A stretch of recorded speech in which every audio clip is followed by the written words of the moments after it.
بسم اللہ الرحمن الرحیم۔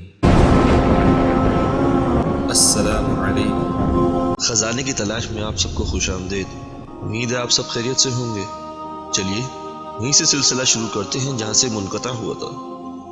چلتے ہیں آج کی نئی قسط کی طرف، لیکن سب سے پہلے سمجھداروں کے لیے ایک اشارہ اور ایک یاد دہانی۔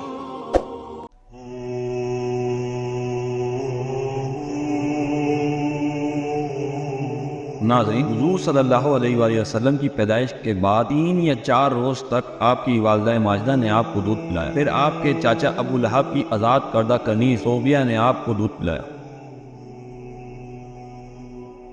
اصل میں ماجرا کچھ ایسے ہے کہ آپ کے چاچا ابو لہب کو جب صوبیہ نے آپ کی ولادت باسعادت کی خوشخبری سنائی تو ابو لہب نے اس خوشی میں اسی وقت صوبیہ کو آزاد کر دیا، اور صوبیہ ہی نے آپ سے پہلے آپ کے سگے چچا حضرت حمزہ کو بھی دودھ پلایا تھا۔ اسی لیے حمزہ رضی اللہ تعالی عنہ آپ صلی اللہ علیہ وآلہ وسلم کے رضائی بھائی ہیں، اور آپ کے بعد صوبیہ نے ابو سلمہ کو بھی دودھ پلایا۔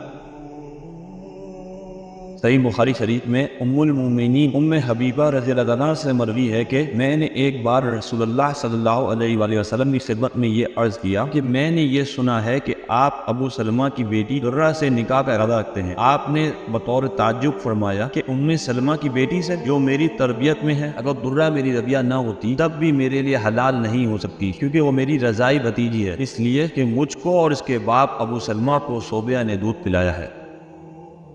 ابن عباس رضی اللہ تعالیٰ عنہ سے مروی ہے کہ نبی اکرم صلی اللہ علیہ وآلہ وسلم سے عرض کیا گیا کہ اگر آپ حضرت حمزہ کی بیٹی سے نکاح فرما لیں تو کیسا ہے؟ تو آپ نے فرمایا وہ میری رضائی بھتیجی ہے۔ ناظرین، صوبیہ کے اسلام لانے میں علماء کا اختلاف ہے۔ حافظ ابو مندہ نے صوبیہ کو صحابیات میں ذکر کیا ہے، واللہ اعلم بالصواب۔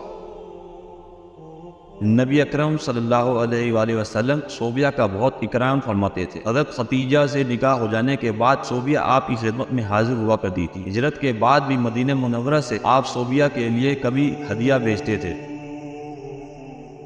جب مکہ مکرمہ فتح ہوا تو آپ نے صوبیہ اور ان کے بیٹے مسعود کے بارے میں پوچھا۔ معلوم ہوا کہ دونوں کا انتقال ہو چکا ہے۔ پھر فرمایا کہ اس کے اقارب میں سے کوئی زندہ ہے تاکہ اس کے ساتھ کچھ سلوک اور احسان فرمائے۔ معلوم ہوا کہ اس کے عزیز و اقارب میں سے بھی کوئی زندہ نہیں۔ ناظرین، ابو لہب کے مرنے کے بعد کسی نے خواب میں دیکھا کہ نہایت بری حالت میں ہے۔ پوچھا کہ کیا حال ہے؟ ابو لہب نے کہا میں نے تمہارے بعد کوئی راحت نہیں دیکھی مگر صرف اتنی کہ صوبیہ کے آزاد کرنے کی وجہ سے انگلی کی مقدار پانی پلا دیا جاتا ہے، یعنی جس انگلی کے اشارے سے آزاد کیا تھا اسی قدر مجھ کو پانی مل جاتا ہے۔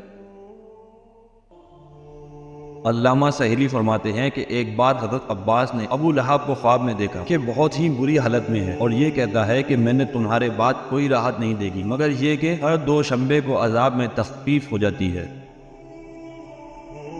ناظرین، سیرت طیبہ کا یہ سلسلہ ابھی جاری ہے، لیکن فی الحال آج کے لیے بس اتنا ہی۔ اگر آج کی قسط آپ کو پسند آئی ہو تو لازمی لائک ضرور کیجیے گا۔